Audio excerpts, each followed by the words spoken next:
My dear friends, today we celebrate the fourth Sunday in Lent, which is traditionally called Laetare Sunday. Laetare is a Latin word that means rejoice. Thus, today's readings describe the reason for our joy. Through his passion, death, and resurrection, Christ has reconciled us with God and with one another, and God's grace is made available to us. There is a family friend of mine whose daily night prayer is to sing the song Amazing Grace.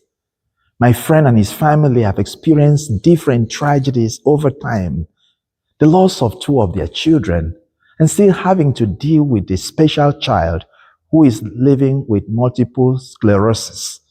But no matter what has happened, their deep abiding faith holds them through loss, tears, and to the point of joy. Amazing Grace is a powerful Christian hymn that speaks to the transformative power of God's grace, God's forgiveness, and the redemption that comes from Him to those who live the life of sin and despair, as exemplified by the hymn's author, John Newton, a former slave trader. As we know, grace is unconditional kindness towards all, and the doctrine of grace teaches that God treats us better than we deserve to be treated. He does not repay us according to our iniquities. In the first reading from the book of Joshua, chapter 5, the children of Israel are fresh out of liminal space of wilderness. 40 years of wandering is behind them. With the liberative threshold that was a Red Sea crossing, God leads them into new places and new possibilities. The safe arrival in the promised land meant that the disgrace associated with Israel's slavery in Egypt had been undone, and their entering into the promised land shows the faithfulness of God despite the unfaithfulness of the Israelites. The new place now marks a new beginning for them because God has rolled away the disgrace of sin and death and any obstacles against His redeeming love and life for the people. My dear friends, this faithfulness of God and His unconditional love is made more explicit in the gospel reading from the Gospel of Luke chapter 15, where we read the very familiar story about the prodigious love of God.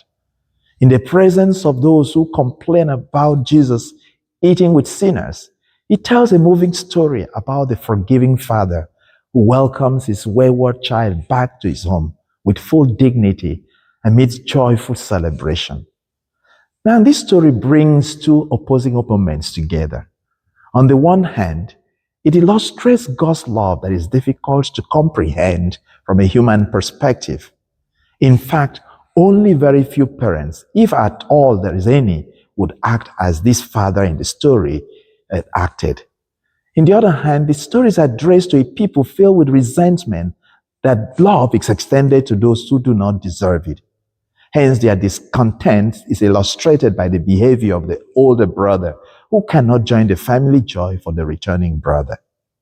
My dear friends, how would it be if we all realize that Jesus' journey to the cross was to bring life and announce God's redemptive forgiveness and grace to all? His purpose was to renew, reconcile, and repair all creation. As in the story of the returning son, God is available to us in the measure that we would like to claim. There must always be a desire in us to receive the offer from God. Thus, the phrase, coming to his senses, he thought, is significant to the pursuit of new life. In other words, as the younger son realized the gap between who he has become and who he was meant to be, he's awakened to the fact that something is wrong and something in him is begging for attention. He must make a comeback. Dear friends, it is the same for us today. Perhaps you have been through the worst time of your life. You have messed up. You did something you shouldn't have done. Your life seems to have fallen apart because of addiction or unhealthy behaviors. You can come back. God is a God that makes a way for possible comeback. He is there to remove the reproach of the enemies from you. He still leads people out of disgraceful wandering into his blessings through his amazing grace. Because of amazing grace, the depressed can feel joy. Whoever was out can get in. Whoever was down can get up. However, we must first be willing to come back. And I shall get back and go to my father and shall say to him, Father, I have sinned against heaven and against you. I no longer deserve to be called your son. Treat me as you would treat one of your hired workers. Being open to have a hard conversation about where you have been is a good step towards comeback and renewal. Although comeback that reshapes your entire life can be messy, challenging, and deeply personal, when it is rooted in the love of God, His love will renew you.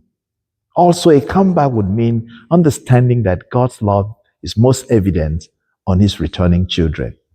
Therefore, He challenges us to be open to celebrate with Him when any soul returns. That is what St. Paul describes in our second reading from his second letter to the Corinthians, chapter 5, saying, Therefore, whoever is in Christ is a new creation. All things have passed away, and behold, new things come. And this is from God, who has reconciled us to himself through Christ. My dear friends, God can give everybody, every family, every marriage, every relationship a chance to come back. Let us test and see the goodness of the Lord. He is amazing grace that is open to serve a wretch like you and I. May God bless you.